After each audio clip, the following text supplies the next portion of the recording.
Bismillahirrahmanirrahim. Assalamualaikum warahmatullahi wabarakatuh. Minta maaf, suara tak berapa okey. Berdasarkan kepada soalan daripada senator tadi, sebenarnya soalan ini mengatakan ayat yang mula-mula dikata menyatakan bahawa negara belum lagi mampu bersaing dengan negara maju dalam bidang pendidikan. Bagi pihak MUSTI, saya tak berapa setuju dengan mengatakan itu, kerana kalau kita tengok kalaulah kita tidak mampu bersaing dengan negara maju, masakan kita mendapat anugerah di peringkat antarabangsa. Pada tahun, kalau kita tengok pada tahun 2013 kita dapat 21 anugerah antarabangsa. Pada tahun 2014 kita mendapat 28 anugerah peringkat antarabangsa. 2015 kita mendapat 44 anugerah di peringkat antarabangsa, dan 2016 kita mendapat 102 peringkat award di peringkat antarabangsa. Dan kita juga kalau tengok daripada segi global index daripada World Economic Forum, kita mempunyai kedudukan Global Competitive Index pada tahun 2016 sampai 2017 25 daripada 138 buah negara. Kalau kita tengok daripada laporan IMD World Competitive Index World Competitive Yearbook 2017 dalam bidang faktor infrastruktur dan sub-faktor infrastruktur saintifik, kita berada di kedudukan 29 daripada 138. Kalau kita tengok overall of the competitive index performance, kita berada di kedudukan 24 daripada 138. Kalau kita tengok daripada segi between negara ASEAN pula, kita terletak nombor 2 selepas Singapura, Malaysia, Thailand, Filipina dan Indonesia.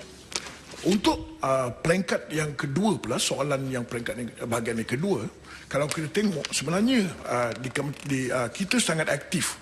Kalau tengok SIRIM melalui kita kata kita sangat bekerjasama, itu pasalnya bagi menggalakkan aplikasi teknologi dan industri. Kementerian Sains, Teknologi dan Inovasi telah memperkenalkan program yang dipanggil Innovator Dynamic. Ia merupakan satu daripada inisiatif kementerian untuk mengenal pasti teknologi inovatif yang bersesuai bagi mengatasi isu tenaga pekerja dalam sektor getah ke sektor kelapa sawit.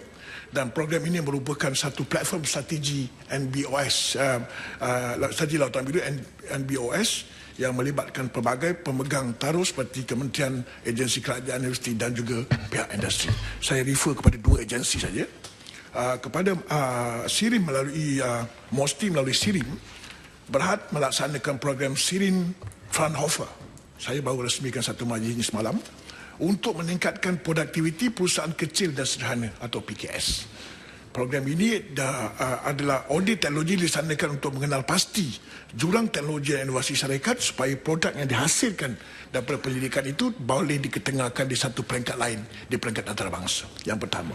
Yang kedua, kalau kita tengok satu lagi agensi kerajaan melalui cyber security, kalau kita tengok kita tengok daripada segi dalam pendidikan ini dia ada banyak. Salah satu daripadanya adalah dipanggil dia memperkasakan fasiliti pendidikan di universiti dan juga pusat pendidikan. Kita ada share facilities. Share facilities ini menawarkan pelbagai kemudahan pendidikan yang lengkap untuk kegunaan para penyelidik. Sehingga kini sebanyak 698 fasiliti pendidikan yang boleh dikongsi, dan daripada 2,217 peralatan pendidikan disediakan melalui pembiayaan kerajaan.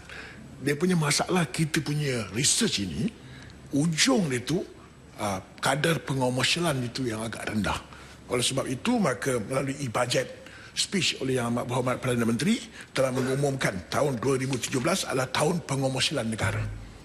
Jadi kita sedang mempergiatkan untuk meningkatkan hasil pendidikan kita itu supaya mereka dibawa pasaran keluar negara, dia boleh jadi jenama negara supaya mewujudkan, menambahkan pendapatan rakyat Malaysia. Itu sebenarnya kedudukan sekarang. Sekian, terima kasih. Ya, betul. Terima kasih YB Datuk Wira.